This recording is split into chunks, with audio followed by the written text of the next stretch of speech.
Let's start with a very initial concept of scalar versus vector.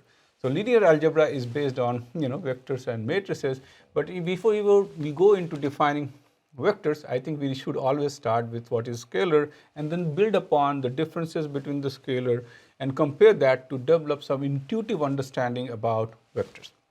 So scalar is essentially a numerical value, okay, and it does has only a magnitude, but it typically does not have a direction. So let me take a very simple example to illustrate what a scalar is and what is the main differences from a vector. Okay, so let's say we have a soccer ball here, okay, and we want to move this soccer ball, okay, by a by a distance of 10 meters, right?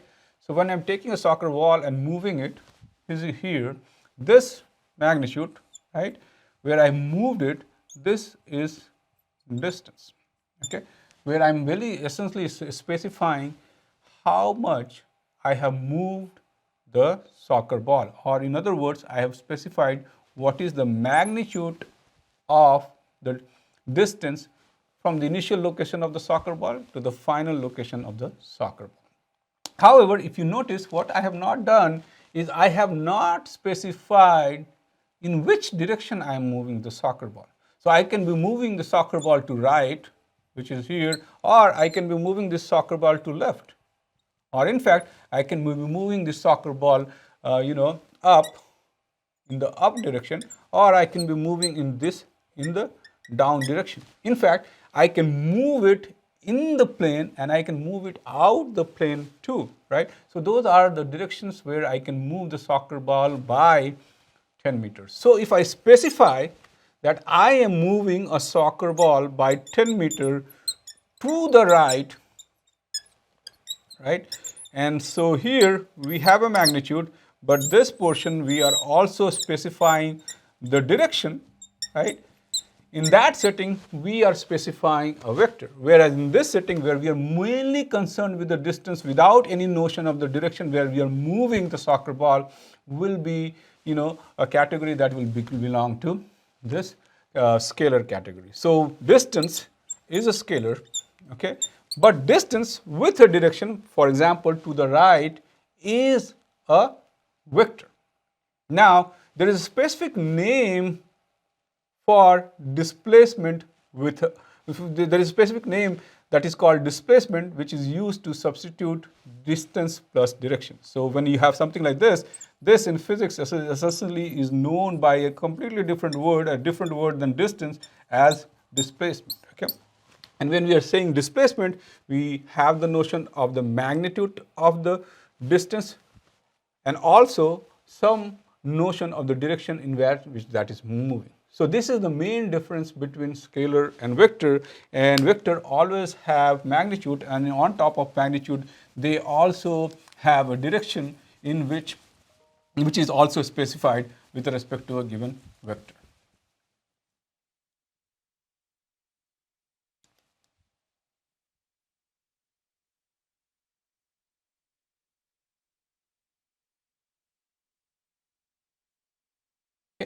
So examples like distance, speed, time, temperature, which only have magnitude but no direction, will be termed as scalar, whereas vectors have magnitude and direction both. Okay?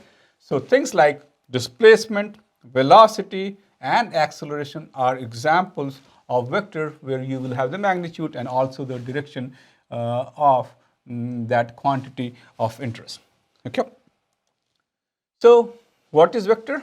Another way to think about vector is essentially an array of numbers, and this is the data science view of vectors, where essentially you consider any data to be represented by an array of number or by a vector and so on. And essentially, as I mentioned, there are two main approaches to understand vectors. One is geometric and one is numerical. But you can consider also the third aspect which will I put forward, which is mathematical approach. But let's move on to the first important physics or geometrical aspects, where we essentially view vectors as an arrow pointing in a space. So this is the geometrical intuition and geometrical interpretation of what vectors are. And here vector defines essentially its length and direction where it's pointing. Yep. You will have a vector, vector, and with this vector you will have a length, and then you will also have a direction in which this vector is essentially pointing. Okay. So here is another way to understand and numerically represent that same vector, right? So what you can do is you can think about vector is essentially, in order to understand this concept, you have to have a concept of axes. So let's say this is an x-axis and this is an y-axis.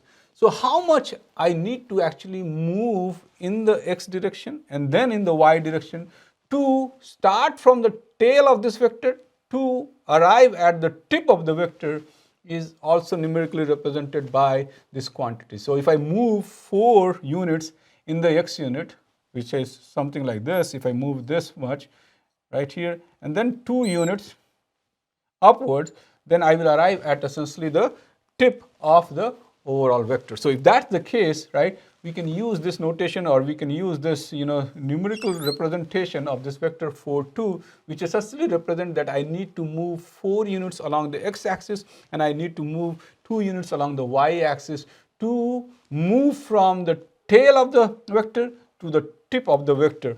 And that's another representation that you can use for representing different vectors. Okay. So this is the first intuition, how much movement is needed to move from the tail to the tip of the vector is the geometric understanding that you need to understand with respect to the vectors. Similarly, we can also think that as long as this length and the directions are same, the vectors can move anywhere and still it's going to be the same. So if I take the vector that is listed here, right, and if I want to draw, let's say something like this, right, this vector is essentially parallel, and the probably same in the length and direction. So I can take this vector and then also move it forward. And if I have a vector like this, right, so I'm taking this vector, I'm moving it forward, I'm moving it parallel. Maybe I can move it this way. But as long as the length and the direction of these movements are same as the original vector, then it's going to be the same vector. Okay, that's one concept that we need to understand geometrically when we are talking about vectors. And the second thing is, again, when we are talking about vectors, there is a notion of 2D and 3D. So when we have a flat plane like the board that I'm writing on, then you have a 2-dimensional vector. Whereas when we are talking about the general space, right, a 3-dimensional space where we have 3-dimensional objects, then in that broader space, vectors are essentially a 3-dimensional quantity. So instead of having these 2 tuples 4 and 2, you will essentially have 3 tuples to represent a 3-dimensional vector. So that's another concept, simple concept that we need to understand.